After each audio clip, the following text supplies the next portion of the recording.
What is an epic story? An epic story is the type of story that is long and spans over a long period of time. It usually has a main character that goes on an adventure to save their people or land. Epic stories are often told in ballads, songs, poems, novels, film. Epic stories are even told in comics and video games, as well as through any other types of media. The term epic comes from the Greek word epos. This is historically identified as a poetic tale, usually one that is recited during celebratory or ceremonial occasions. Epic tales typically feature a legendary hero or heroine. Epic stories can be anecdotal tales that have a moral basis. They are the kind of stories that tell of heroic deeds and events that have an effect on a large number of people. These stories are usually passed down through oral tradition, storytelling, the written word, or through stage and film. An epic story is identified as having certain qualities, such as being grand in scale and having an adventurous protagonist. These are typically stories that we tell about the world and our place in it. They are about how we understand ourselves and our history. Having an epic history to tell within your story gives a sense of reality and truth with the characters, even in fiction. A great epic story is one that should resonate with readers for generations to come. It usually has some moral interwoven in a timeless tale of power, with struggles between good and evil. There is often heavy suspense building on the needs and desires of the characters, especially for the protagonist, hero or heroine, as well as with their nemesis or antagonist. Remember, each are desperate and overcoming impossible odds. These can be personal odds or of a larger one concerning others, such as in society's struggle against depression. Begin with framing your epic idea. Step 1. Come up with a main idea. This can be anything from a story that you have heard or seen, but that you creatively recraft so that it is a totally new story. It can evolve from a dream you've had and embellished upon. It could even be just an idea of something you come up with off the fly. As you brainstorm, discount nothing, all ideas and visions count. Work with all ideas you generate to come up with a great storyline. All ideas are viable until you begin narrowing down to the best ideas. From there, you can determine which are the best for a plot, one that gets you really excited to develop. Just make sure that the story is about something that your audience will also care about and find exciting. And in case you're questioning what things people may care about, look at the world around you. What do you care about? What do the people you care about, care about?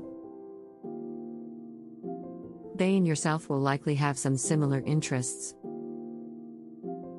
People generally care about their families, their communities. People care about their careers and long-term futures. Your story characters will have the same motivations, and some will not, just like in real life with those who are motivated in other ways.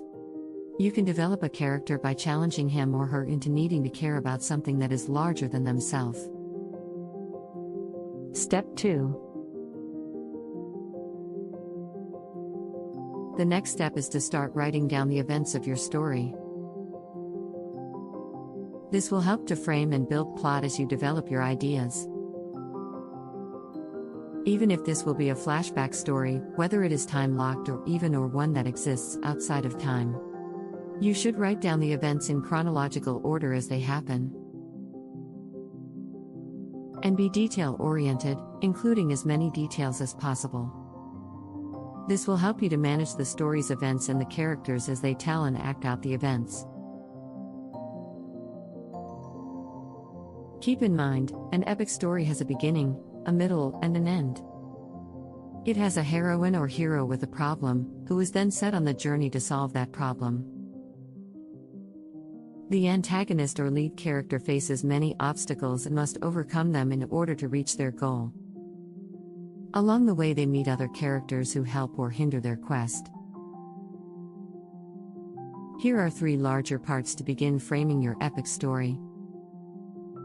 The introduction. This is where you introduce your protagonist and set up the world they live in. Create the rising action. This is where the protagonist starts on their quest with attention-grabbing action. The rising action is also where he, she, or it encounters challenges that lead them closer to solving their problem. The climax. This is where the protagonist solves their problem or the problem is resolved for the protagonist.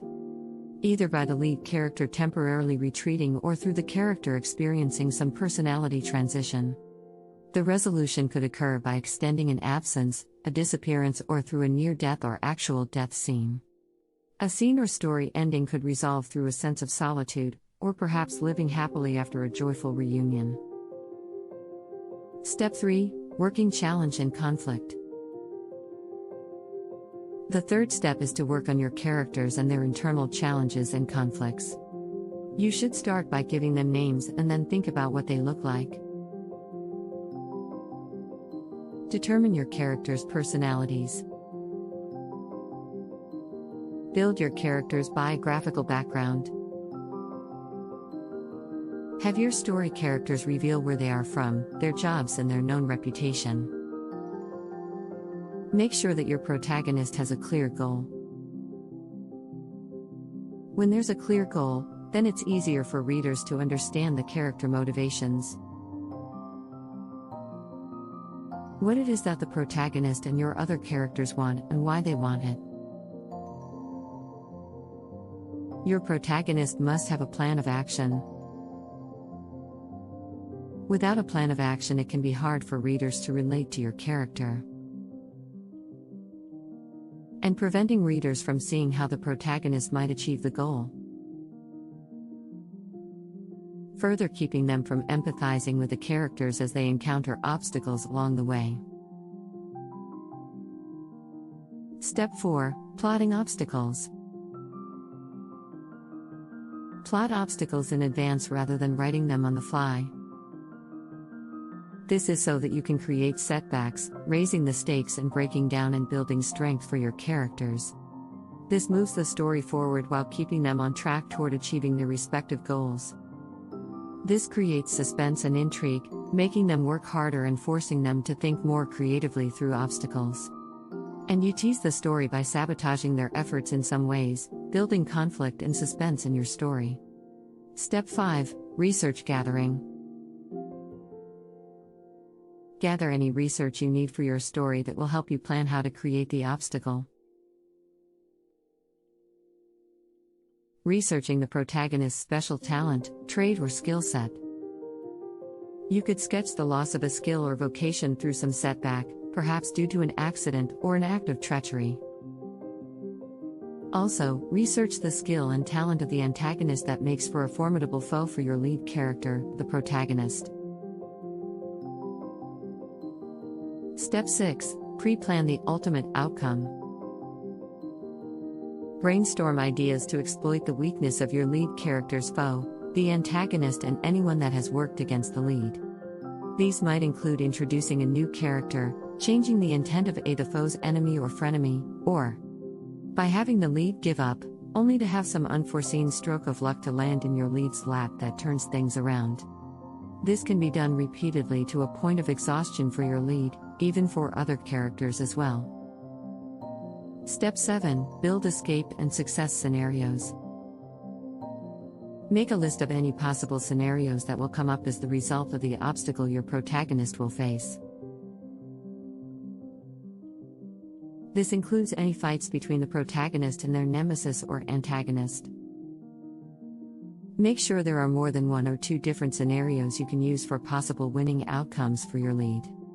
Remember, the more layers you create, the more your story has color and comes to life, and your character jump off the pages. As well as builds intensity and gripping action to hook your readers from page to page, chapter to chapter. Remember, your story is only as good as you plan. So plan ahead and work the story over in your head, on paper, and even by voice recording, acting out the scenes if necessary. Good luck and come back for more writing tips at the Writer's Nook.